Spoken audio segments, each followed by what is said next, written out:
Okay, why every state should adopt a mask mandate in 4 charts. This is a pro article in support of wearing a mask mandate.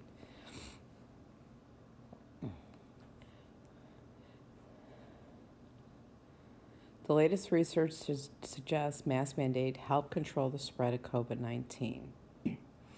Deborah Birx, the coordinator of the White House Coronavirus Task Force, toured North Dakota this fall as the state was overwhelmed by one of the worst COVID-19 outbreaks in the country. While she commended the state's testing effort, she was distraught by the noticeable lack of face masks in public spaces. This is the least used of masks that we have seen in retail establishments of any place we have been, she said in an October 26th press conference. North Dakota, which at the time didn't require masks, had the lowest mask wearing rate in the country in October, according to survey data. North Dakota is not the only state that lagged in mask policy in the throes of a major outbreak. However, 8 of the top 10 states that saw the highest new cases per capita in October did not have widespread mask mandate, as the chart below shows. Several of these Great Plains and Midway states were spared significant outbreaks of the virus until the fall. Okay, and now there's a chart in here that looks at several states without mask mandates saw big increases of COVID-19 in cases October. So this is looking at October.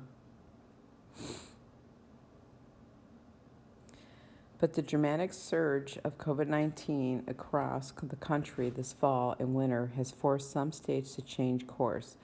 On November 8th, Utah implemented a mask mandate as the new daily COVID-19 cases continue to rise in that state and across the country. Several of the states have implemented or tightened mandates since then, including Iowa, North Dakota. 37 now states have mandates, according to the AARP. And on December 4th, the CDC issued a new recommendation that people wear masks indoors at all time unless they are at home. Over the course of the pandemic, America has been engaged in massive and controlled mask experiments. Some jurisdictions implemented and enforced mask mandates, others rejected them as public health guidance became more politicized. President Trump has repeatedly questioned and even scorned the use of masks, and several Republican governors have followed lead. President-elect Joe Biden, meanwhile, has called for a national mask mandate and Americans to wear a mask for the first 100 days he's in office as the vaccines roll out. But the different state-level approaches mean researchers cannot parse the results of the trial. They never would have received approval to conduct.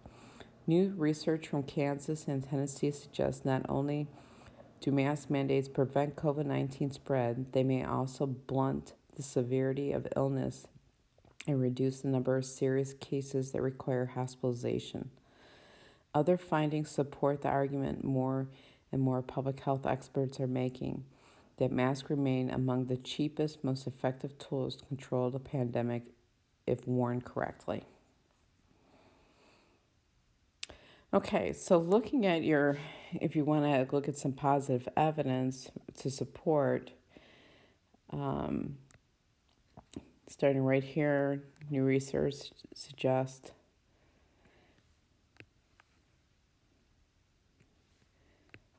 some good, strong evidence. Also, another piece of evidence is other findings support. This would be a second piece of evidence here. So this is 1, and this is 2. If you're not in the ICU, and you can copy and paste that information right into your organization chart.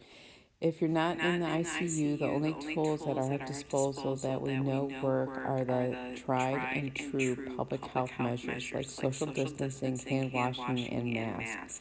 says Vin Gupta, a critical care pulmonologist and affluent assistant professor at the Institute of Health, Metrics and Evaluation at University of Washington. We're bearing the brunt of those things being implemented poorly.